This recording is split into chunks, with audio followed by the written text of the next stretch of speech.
Congolaises, Congolais, chers compatriotes, il y a 6 ans, je prenais congé de mes responsabilités en tant que président de la République, chef de l'État. Et fait inédit dans notre pays, en près de 60 ans d'indépendance.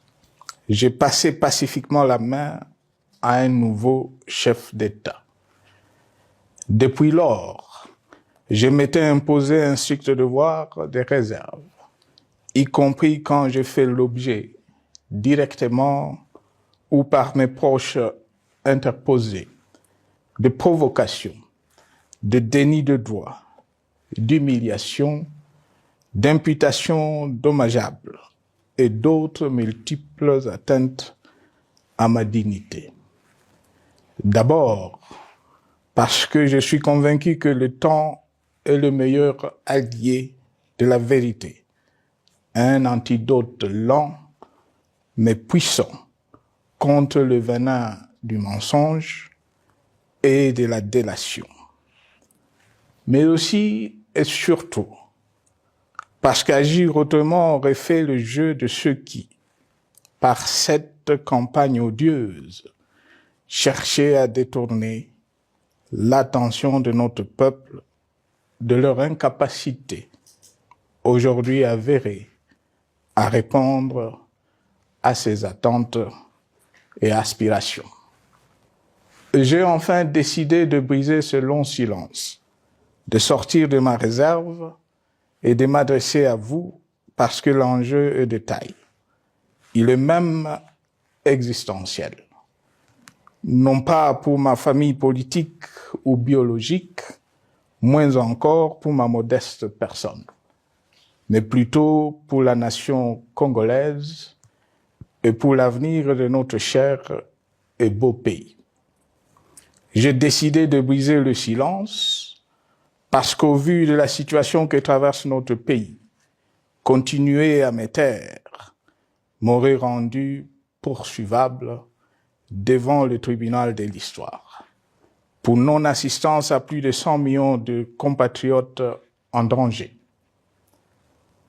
Je saisis cette opportunité pour partager avec vous mes réflexions et participer ainsi à la recherche de la solution à la crise que traverse notre pays, la République démocratique du Congo, terre de nos ancêtres, car il est gravement malade et son pronostic vital engagé. Mieux que quiconque, vous en êtes conscient, car vous en faites quotidiennement les frais dans votre chair et vous en payez le prix. Mes chers compatriotes, vu l'importance stratégique de notre pays et le rôle qu'il est appelé à jouer, j'avais, de l'avènement au pouvoir du chef de l'État actuel, conclu avec lui un accord donnant naissance à la coalition entre nos forces politiques respectives. À propos de cet accord, beaucoup de contre-vérités ont été dites, y compris, fort malheureusement, par celui qui est censé connaître la vérité, parce qu'en étant l'un des 2 principaux signataires. En attendant qu'au moment opportun, la vérité soit rétablie, preuve irréfutable à l'appui, permettez-moi pour l'instant d'affirmer qu'en ce qui me concerne, la conclusion de cet accord n'avait pour seule motivation que l'intérêt supérieur de la nation. Par cet accord de mutualisation de forces, j'entendais en effet permettre à mon successeur d'exercer dans la direction des affaires de l'État plus de pouvoir effectif que ce que la faible représentation de sa famille politique au sein de la nouvelle Assemblée nationale était en droit de lui conférer. Je voulais par ailleurs faciliter le fonctionnement harmonieux des institutions et éviter à la nation, comme à notre jeune démocratie, d'éventuelles crises politiques qui leur auraient été fatales. Cette première alternance pacifique et civilisée à la tête du pays avait suscité d'autant plus d'espoir qu'en janvier 2019, notre pays s'est trouvé en bien meilleur état qu'au moment de ma propre accession à la magistrature suprême en janvier 2001. Alors que j'avais trouvé un pays au bord de l'implosion, miné par une longue dictature et des guerres, sans institutions républicaines, économiquement en faillite et socialement déchiré. Bref, un pays dont l'incertitude des lendemains menaçait la stabilité de toute la région. Le 24 janvier 2019, j'avais en effet légué un bien meilleur héritage à mon successeur, à savoir un pays réunifié, largement pacifié et dont les limites territoriales correspondaient exactement à celles qu'elles étaient au 30 juin 1960. Une nation reconstituée, réconciliée et fière de sa diversité.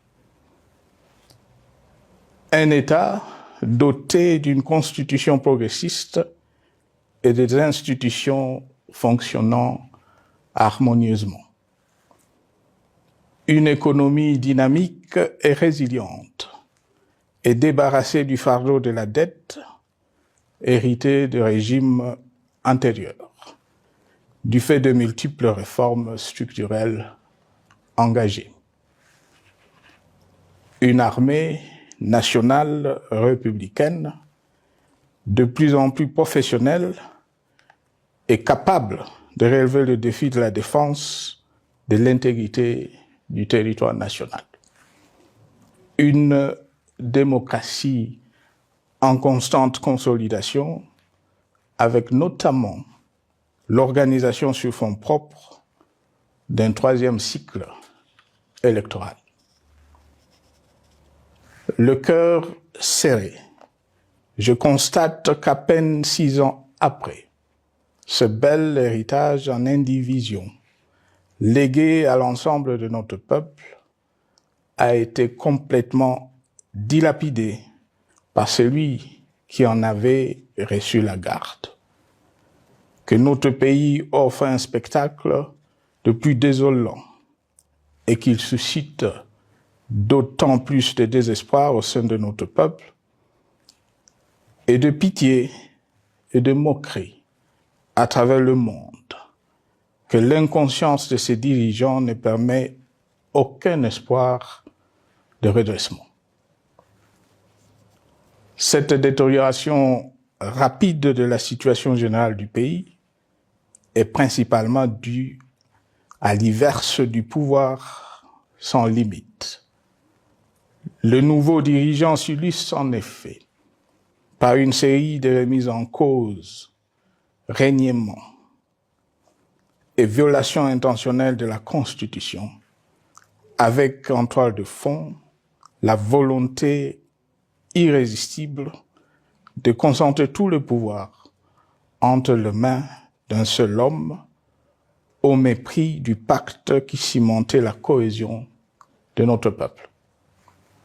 Le premier acte de remise en question de ce pacte républicain, véritable socle de stabilité et de cohésion nationale, a consisté à violer délibérément la Constitution et les lois pertinentes lors du premier remaniement de la Cour constitutionnelle par le président de la République. La violation de ce texte juridique, fondement de tout état de droit, pour de simples raisons de confort politique est devenu depuis lors une marque distinctive de la gouvernance de notre pays. Dans le même esprit, en décembre 2020, il fut organisé un coup d'État institutionnel à la suite du renversement en pleine mandature d'une majorité parlementaire, pourtant dévolue par le peuple souverain, ainsi que le gouvernement qui en était issu.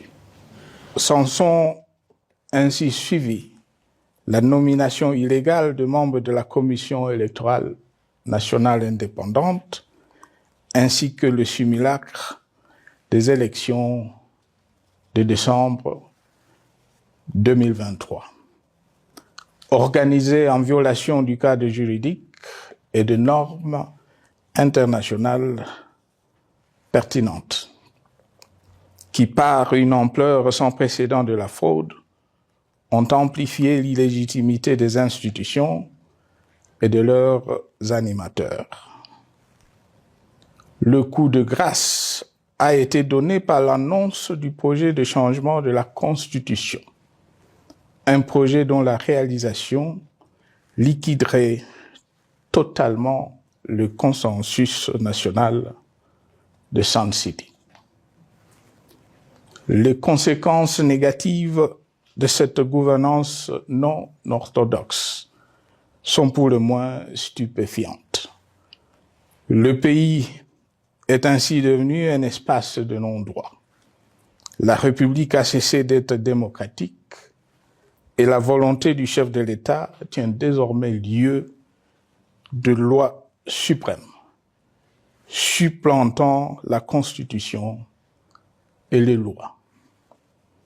En revanche, érigé en politique du gouvernement, le populisme et la démagogie, le mensonge et l'arrogance, la discrimination et la stigmatisation de certaines composantes de notre peuple, l'institutionnalisation du tribalisme et du népotisme, l'opposition de communautés nationales, les unes aux autres, le discours de haine et l'injustice ainsi que l'impunité ont d'autant plus aisément détruit la cohésion nationale et le vivre ensemble que l'opulence outrancière et le non-respect de la parole donnée sont les maîtres mots de la classe politique au pouvoir. Ce qui a rendu le pays fragile et donc vulnérable. Plus grave, le repli identitaire, dangereux pour l'édification de toute nation, a refait surface, avec ses vieux démons dont l'intolérance et la division est circonstance aggravante. Cela est non seulement toléré et impuni, mais aussi et surtout véhiculé et financé par les tenants du pouvoir. Face à cette dérive, le Parlement a abdiqué de sa mission constitutionnelle de contre-pouvoir. Il a ainsi cessé d'être le temple de la démocratie, le lieu par excellence de l'expression législative et la volonté du souverain primaire, pour ne plus être qu'une chambre d'enregistrement de la volonté d'une seule personne. Quant à la justice, garante constitutionnelle des libertés publiques et du socle de valeurs, qui structure notre identité et forge notre unité, elle a complètement démissionné de ses responsabilités, se laissant ouvertement instrumentalisée à des fins politiques. Elle n'est donc plus qu'un instrument d'oppression d'une dictature qui tente désespérément de survivre à contre-courant de l'histoire, par la terreur et l'imposition de la pensée unique. Rôle peu louable, qu'elle partage avec les milices tribales, ainsi que la police et le service de renseignement, eux aussi détournés de leur noble mission de protection des citoyens et de sécurisation de l'État. Sur le plan économique, la situation est de plus inquiétante. Malgré l'augmentation des recettes publiques, essentiellement due à l'arrivée à maturité de toutes les réformes courageusement votées de 2002 à 2018, notamment le nouveau code minier, forestier, des hydrocarbures, des assurances et de la sous-traitance, et un niveau d'aide financière accru de la part des institutions de Bretton Woods. Aucun investissement n'a été réalisé pour doter le pays d'infrastructures modernes, soutenir de réformes structurelles et stimuler la croissance. Par contre, l'inflation et la dépréciation monétaire, jadis vaincues, sont de retour. La corruption et le détournement de deniers publics ont atteint un niveau inédit. Et l'endettement public que nous avions maîtrisé de 2010 a de nouveau grimpé en flèche, dépassant la barre des 10 milliards de dollars et suscitant des inquiétudes légitimes quant à la solvabilité à moyen et long terme du pays.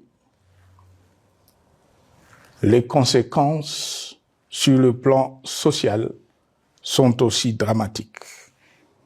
Aggravation du chômage, accumulation des arriérés des salaires des agents de l'État, baisse drastique du niveau de vie de la population et recrudescence du banditisme urbain, de l'exode rural et de la famine dans un nombre croissant de provinces. Les Congolais sont désormais en proie à une véritable angoisse existentielle. Parmi les victimes résignées de ce gâchis se trouve en bonne place notre jeunesse, qui a été pourtant de tout le combat démocratique et qui a beaucoup cru aux vertus de l'alternance pacifique. Aujourd'hui, sans repère ni perspective sérieuse du lendemain, ils se sont abandonnés, laissés à la merci des entrepreneurs de conflits et de vendeurs d'illusions de tous bords. Rien de ce qui lui a été promis depuis 6 ans n'a été réalisé. À cette jeunesse désabusée, comme à l'ensemble de notre peuple, nous tenons à donner une assurance.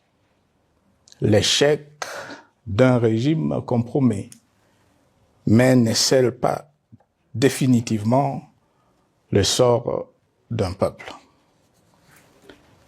Mes chers compatriotes, s'agissant de la situation sécuritaire, dans les grandes agglomérations comme dans nos campagnes, elle est partout plus que préoccupante.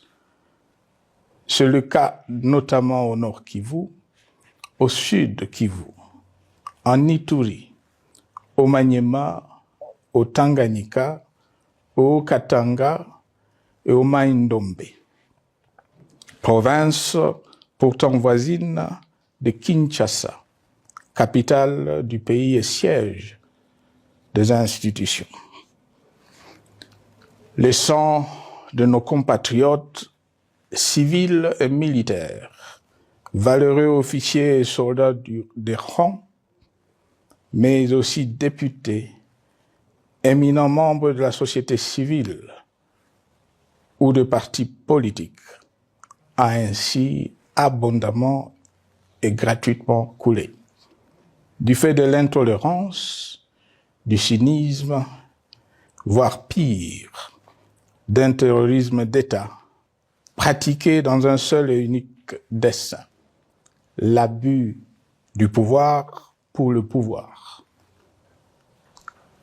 C'est le cas, entre autres, des sons de plusieurs centaines de détenus du centre pénitentiaire de rééducation de Makala, sauvagement abattus dans la nuit du 1er au 2 septembre 2024, victimes sans défense d'un crime incontestable contre l'humanité, à ce jour resté impuni. Il en est de même de membres de la secte mystico-religieuse Wazalendo de Goma, de jeunes de la Junafek à Lubumbashi et du massacre des adeptes de l'église Mbidi à Kilwa. Cette déliquescence de la situation sécuritaire est due à la mauvaise gouvernance du pays qui, dans ce secteur, est aujourd'hui caractérisé par une formation militaire bâclée, des recrutements et mises en place ethniquement motivés, ainsi que par l'emprisonnement sans jugement, aussi bien de plusieurs militaires et officiers de haut rang que des agents de l'ordre et de sécurité, majoritairement swahiliphones. Bien plus, à l'armée nationale, bouclier de la nation, instrument de préservation de l'indépendance nationale et de l'intégrité territoriale, il a été substitué de bandes de mercenaires, de groupes armés, de milices tribales et de forces armées étrangères qui ont non seulement montré leurs limites, mais aussi enfoncé le pays dans un chaos indescriptible. L'État a ainsi perdu le monopole de la violence légitime en sous-traitant aux groupes armés, autrefois maîtrisés, le maintien de l'ordre public et de la tranquillité nationale. Et comme si cela ne suffisait pas, l'armée nationale est vilipendée, conspuée et tournée en dérision par les autorités qui n'assument jamais rien alors qu'elles sont censées veiller à sa consolidation et à sa respectabilité. Pour les avoir formés, commandés et conduits au front, je connais nos soldats, boucs émissaires aujourd'hui de toutes les contre-performances enregistrées sur les champs de bataille. Ils ne sont pourtant pas intrinsèquement moins bons, moins nationalistes et moins loyaux. Ce qui a changé entre-temps, c'est la qualité du commandement et de leur prise en charge. Au niveau régional, le gouvernement a levé l'option désastreuse de se détourner de deux principaux instruments internationaux qui étaient à la base de l'architecture régionale de paix et de sécurité, laquelle avait permis la stabilité régionale que le président actuel avait trouvée lors de son accession au pouvoir. À savoir, le pacte sur la sécurité, la stabilité et le développement dans la région de Grand Lac et l'accord cadre pour la paix, la sécurité et la coopération pour la République démocratique du Congo et la région. Plus grave encore, en faisant de forces négatives, les FDLR, ainsi que des centaines de groupes armés congolais, des supplétifs des forces armées de la République démocratique du Congo, le gouvernement a ouvert la voie à la régionalisation du conflit, avec des conséquences inévitables sur la stabilité de la région. Mes chers compatriotes, alors que sur le plan institutionnel, politique, économique et social, les fondamentaux avaient été établis et que le pays avait été placé sur la rampe de lancement, prêt à décoller. Nous voici, hélas, en un temps record, soit 6 ans, de nouveau à la case de départ. Seul d'un État failli, divisé, désintégré, au bord de l'implosion, inscrit en bonne place au palmarès de pays pauvres, le plus corrompu et très endetté. En atteste tout le rapport tant du Conseil de sécurité des Nations Unies que ceux sur l'indice de développement humain et sur la pauvreté. La crise qui déchire notre pays est donc profonde et multidimensionnelle. Sa solution doit être nécessairement globale. Toute autre approche n'a donc aucune chance de conduire à une paix durable. Bien plus, le Congo est intemporel.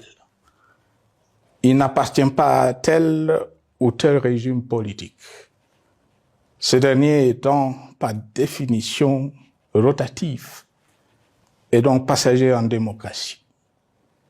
Il appartient plutôt au peuple congolais dans sa grande diversité. Ce qui est vrai du Congo l'est aussi des immenses ressources du sol et du sous-sol dont il regorge et qui sont essentielles à la croissance et au développement à l'échelle internationale. Que tous, au pays comme à travers le monde, en tiennent compte et qu'ils inscrivent leurs projets dans une perspective qui privilégie l'intérêt du Congo et des Congolais, plutôt que celui de ceux qui, à un moment ou à un autre, dirigent le pays. Cela étant, pour sauver le Congo, les griefs légitimes du peuple congolais contre le régime en place ne peuvent être éludés. Ils doivent plutôt être pris en compte. La dictature doit prendre fin et la démocratie, tout comme la bonne gouvernance économique et sociale, doivent être restaurées. Car, comme en témoigne l'histoire, il ne peut y avoir de solution sécuritaire définitive sans solution politique sincère. Sinon, il y aura de nouvelles vagues de convulsions politiques, de troubles à la paix, d'insécurité, d'instabilité institutionnelle, de conflits armés et de guerres civiles. Perspective qu'en toute responsabilité, nous, Congolais, ne pouvons plus nous permettre. Il est dès lors vital que les multiples initiatives de recherche de la paix, Luanda, Nairobi, EAC-SADC, l'Union africaine, Doha et Washington, que nous accueillons favorablement, les considérant comme autant de signes de compassion et de solidarité à notre peuple, soient conscientes de cette exigence. Qu'elles accordent aux Congolais à la fois maîtres de leur destin et premières victimes de cette crise la place centrale qui leur revient de droit, aussi bien dans le diagnostic du mal dont souffre le pays que dans la prescription du traitement dont il a besoin pour en guérir définitivement.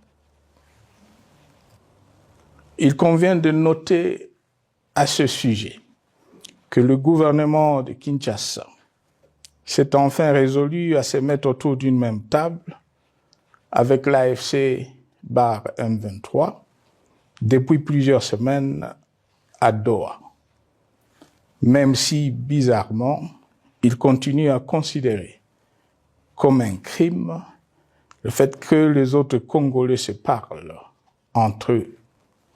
C'est le lieu pour moi de saluer la démarche des évêques de la CENCO et de l'ECC, qui a le mérite de n'exclure du débat aucun sujet ni aucun de nos compatriotes. Sans être parfaite, cette initiative conjointe des Églises mérite le soutien et, si nécessaire, des enrichissements de la part de notre peuple.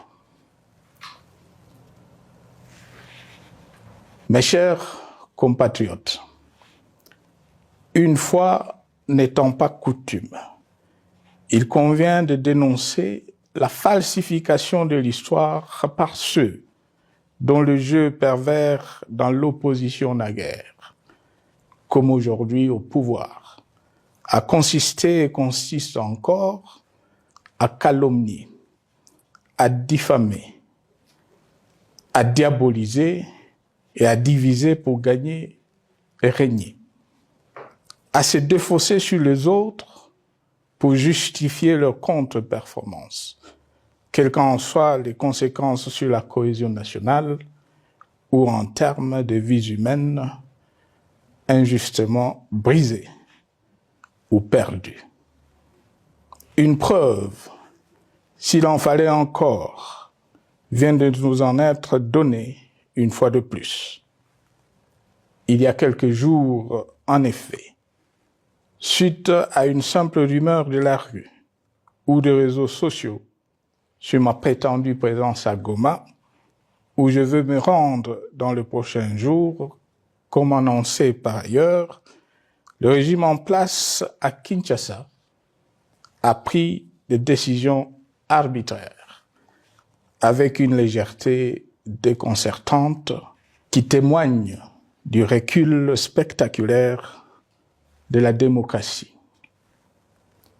Mieux que quiconque, vous savez que pour moi, le Congo est la priorité absolue, que sa souveraineté et son intégrité territoriale ne sont pas négociables, que mon engagement pour la démocratie, la cohésion nationale, la paix et la stabilité n'est pas un slogan creux, et que le respect de la Constitution et des lois du pays, autant que celui de la parole donnée, sont sacrés. Militaire, j'ai juré de défendre la patrie jusqu'au sacrifice suprême. Hier au pouvoir, aujourd'hui en dehors du pouvoir, je demeure plus que jamais fidèle à ce serment. En ce moment où le pays est de nouveau divisé, appelé par le destin, j'ai le devoir d'œuvrer à la recherche de la paix et de contribuer à la reconstruction de notre pays qui se meurt. C'est dans cet esprit que j'ai choisi ce moment pour exprimer ma sympathie à l'endroit de toutes les victimes du conflit en cours, de réconforter et marquer ma solidarité avec la population de la partie orientale. Vous, qui êtes abandonnés par le pouvoir central, qui semble avoir pris le parti de vous punir, entre autres, en déconnectant les institutions financières du réseau bancaire national et en restreignant le mouvement de personnes et de biens. Ces décisions et bien d'autres vous asphyxient et rendent votre vie plus précaire que jamais.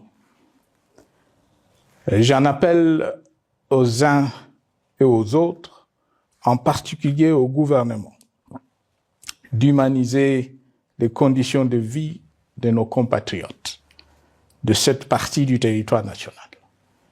Ils ont droit à la vie, à la scolarisation de leurs enfants et aux autres conditions du bien-être. En entendant le rétablissement de l'autorité de l'État sur toute l'étendue du territoire national, j'invite les tenants du pouvoir à protéger la population. De même, l'armée, la justice, les autres structures en charge de l'ordre et de la sécurité doivent être véritablement au service de la population et répondre à ses aspirations. Mes chers compatriotes, de par mon expérience dans des situations similaires, le patriotisme et l'humanisme ont guidé le processus de règlement de conflits et ont porté de fruits dans le passé, aussi bien sur les champs de bataille que sur celui des négociations ou du dialogue. Notre pays avait été divisé de quasi-moitié pendant quelques années. La sagesse avait alors prévalu. Nous avions recollé le morceau et le pays a survécu dans son unité.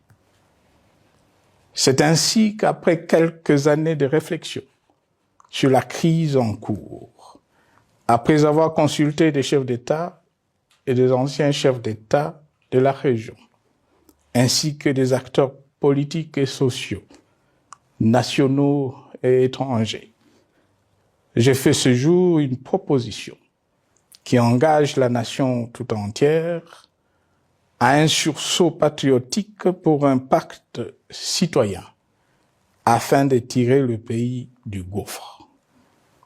Le travail hardi qui s'impose à nous portera notamment sur les 12 points suivants. 1. Mettre fin à la dictature, mieux à la tyrannie. 2. Arrêter la guerre. 3. Rétablir l'autorité de l'État sur toute l'étendue du territoire national. 4. Restaurer la démocratie en revenant aux fondamentaux d'un véritable État de droit. 5. Rétablir les libertés fondamentales. 6. Réconcilier le Congolais et reconstruire la cohésion nationale. 7. Relancer le développement du pays par la mise en place d'une bonne gouvernance économique, une gestion administrative et financière orthodoxe et une répartition équitable des ressources nationales. 8. Relancer le dialogue sincère et permanent avec tous les pays voisins en vue de l'instauration de la paix et du développement durable dans la région. 9. Rétablir la crédibilité du pays auprès de partenaires au niveau tant régional, continental qu'international. 10.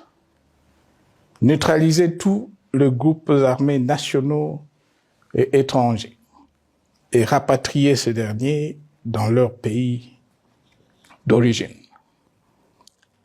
11.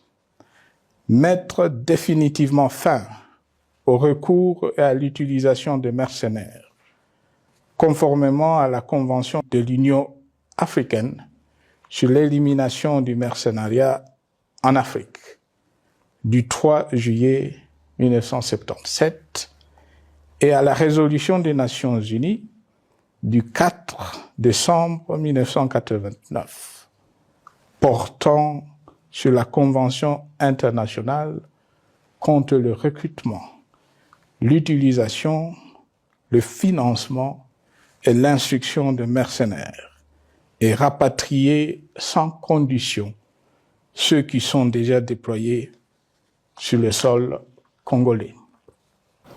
12. Ordonner le retrait sans délai de toutes les troupes étrangères du territoire national. À ce sujet, je salue la décision sage des pays de la SADC de retirer les troupes de la SAMI DRC de notre pays.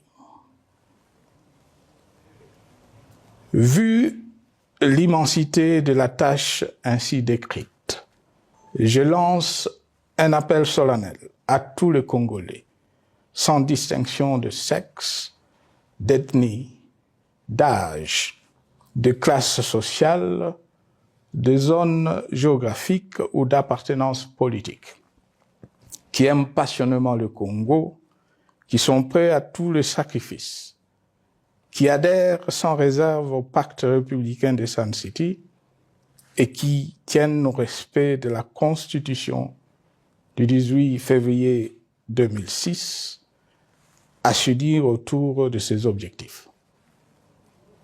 Il s'agit de la refondation de l'État et de l'édification d'un pays qui a perdu ses repères. Mobilisons-nous et mettons à profit tous les moyens à notre disposition pour restaurer l'unité nationale, sauver le Congo et préserver son indépendance. Car l'Afrique et le monde nous regardent. Mes chers compatriotes, le Congo vaut mieux que la caricature qu'en donnent ses dirigeants actuels. Le Congo mérite mieux que cette politique extérieure faite de jérémiades et de mendicité. J'ai donc la ferme conviction que le peuple congolais est capable, aujourd'hui comme en 1960, de vaincre les démons de la division, qu'il est capable aujourd'hui, comme au cours de la décennie 90, de vaincre la tyrannie et la tentation du pouvoir absolu.